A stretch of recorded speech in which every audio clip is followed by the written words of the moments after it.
guys, hope everybody's doing good. I shortened that intro. I hope you guys like it better. Had a couple of complaints where people are like, dude, by the time I'm done with your intro, I'm exhausted.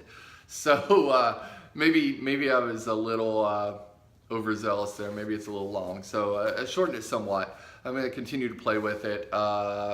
Actually going to play with the music, going to play with the video. We'll come up with something cool. But it'll be short, I promise. We're looking at 10 seconds and done from now on. So I apologize for the small movie that used to be in its place. That having been said, I'm going to continue to ramble on for hours and hours about not much of anything. So can't fix me. But I've tried. It doesn't happen. I'm 46 years old. It does not change. But yeah, so let's talk about watches. I have an Omega on today. And the reason I have Omega on today is because I'm going to talk about the Swatch watch. Yeah, I know. Stupid, right? But it's not. Actually, it's really smart. So if you are wearing a Tissot or a Hamilton or an Omega or a Longines or one of these other watches that are under the umbrella of the Swatch group, you can thank the Swatch watch. And you can actually thank a man by the name of Nicholas Hayek. Hayek.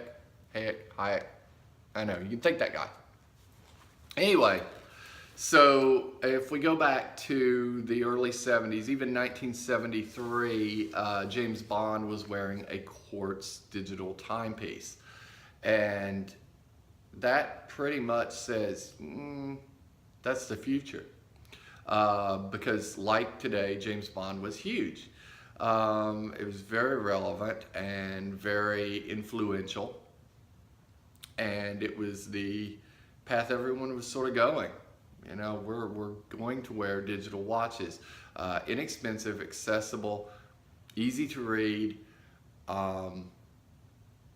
accurate timepieces from the Far East, basically. And the Swiss watch industry had no answer for it. They were hesitant to change. They were analog. They were manual winds or automatics. They were expensive. They were not that easily accessible. And so they basically, they sort of threw in the towel, and they hired the man named Nicholas Hayek to help them sort of basically liquidate. But what he did instead was he came up with an umbrella approach. He said, all right, all you guys buy into this one group, now known as the Swatch group. You guys buy into this group. I'll put 51% in, I'll head it, and we'll save this thing. So they did, and a number of the remaining Swatch industry companies bought into this group. They created in 1983 the Swatch watch. The Swatch watch was released at a time when actually Pac-Man was coming out. Everything was new and bright and fun and energetic, and Swatch took a hold of that. They said, okay, we're going to make a quartz watch that's accurate and easily accessible and fairly inexpensive, but we're also going to make it an analog face. So we're going to hold true to what we do. We're going to make it fun. We're going to do collaborations with artists, and we're going to do limited runs. So if you want it, you need it now, because it's not going to be around forever. And it's going to be just as good at keeping time as the Far Eastern watches, but it's going to be analog. So it's going to be different, or at least different to the people that had bought into the digital watch industry. And it was hugely successful. At the end of 1983, they sold millions of dollars in watches, and it were cemented to continue. With their 1984 second release, they pretty much doubled their profits with their 1984 catalog. and that will remain an issue here in a minute. But yeah, so they continued to grow and continued to thrive throughout the 80s and 90s. The 2000s, to remain relevant, they brought back the analog timekeeping piece with the System 51. The System 51 is called that because it's an analog piece, an automatic that is made up of 51 pieces, just 51 pieces. It's completely sealed, so it never needs adjustment. It is put together with one bolt, just straight through the middle, one screw, and it's 95%, I think, done with machines. Human hands hardly touch it. And it's been huge for them. It's done very well. They're beautiful pieces. I just found out from my buddy Max that the red dots on the face of every System 51 are actually indicators of where the jewels are in the movement, which I think that's just really neat. I did not know that. But anyway, so the System 51 kind of did what the original, Keith Haring or original quartz timepieces by Swatch did. They kept Swatch relevant in an ever-changing market. And then fast forward to yesterday, HODINKEE has released a System 5184, which is a callback to the 1984 catalog with a dial that was one of their first dive watch inspired dials. And then you flip it over and it's the modern System 51. Holding true to Swatch, plastic case, rubber band, which by the way holds up great. If you get on eBay or just ask a friend that's over 35, they probably have a Swatch you can take a look at. These guys hold up very well. The high impact plastic was a genius move on their part. And yeah, the Keith Haring watches are going, anywhere $400 or $500 to over $1,000. So the collaborations were very, very brilliant of a move. And so I think the collaboration between HODINKEE and the new System 5184 is a brilliant move.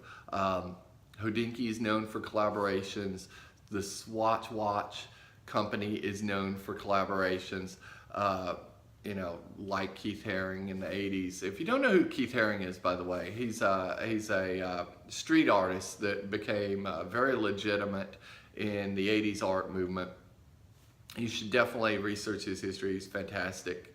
And the Keith Haring watches are amazing. If you lived in the 80s, you saw a Keith Haring product. You may not have realized that, but it was everywhere. So think outlined stick figures, doing fun stuff. That's kind of Keith Haring.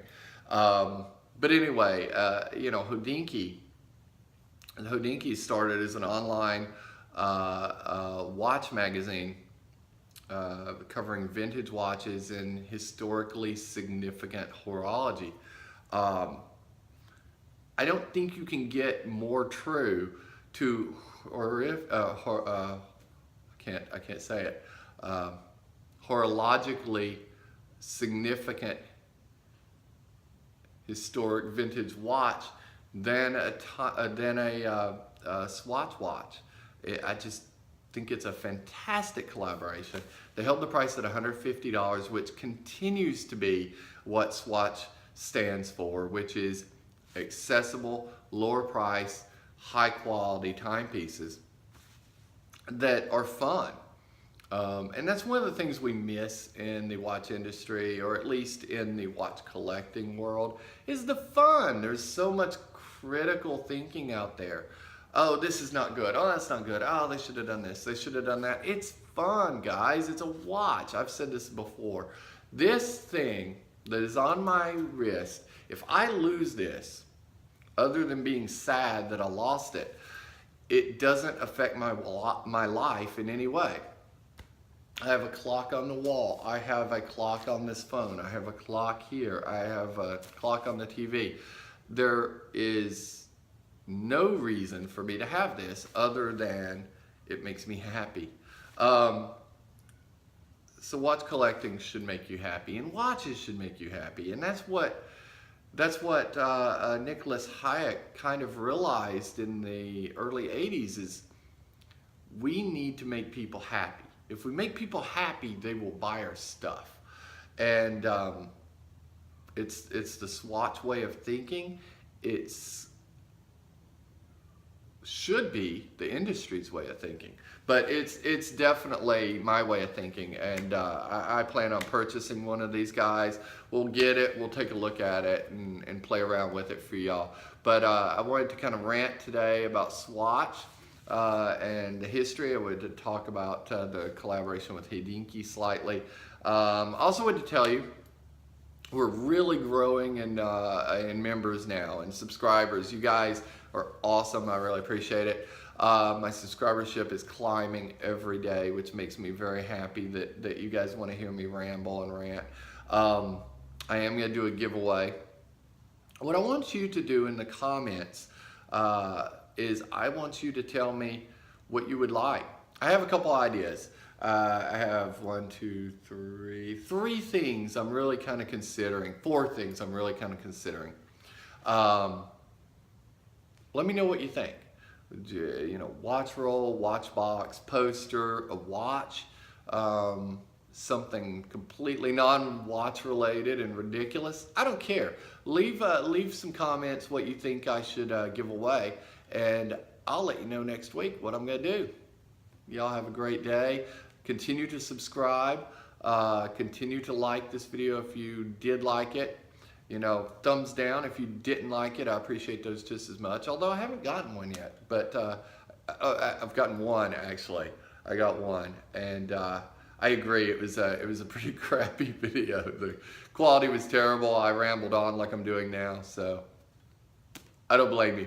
Anyway, have a great day, and we'll see you soon. Bye-bye.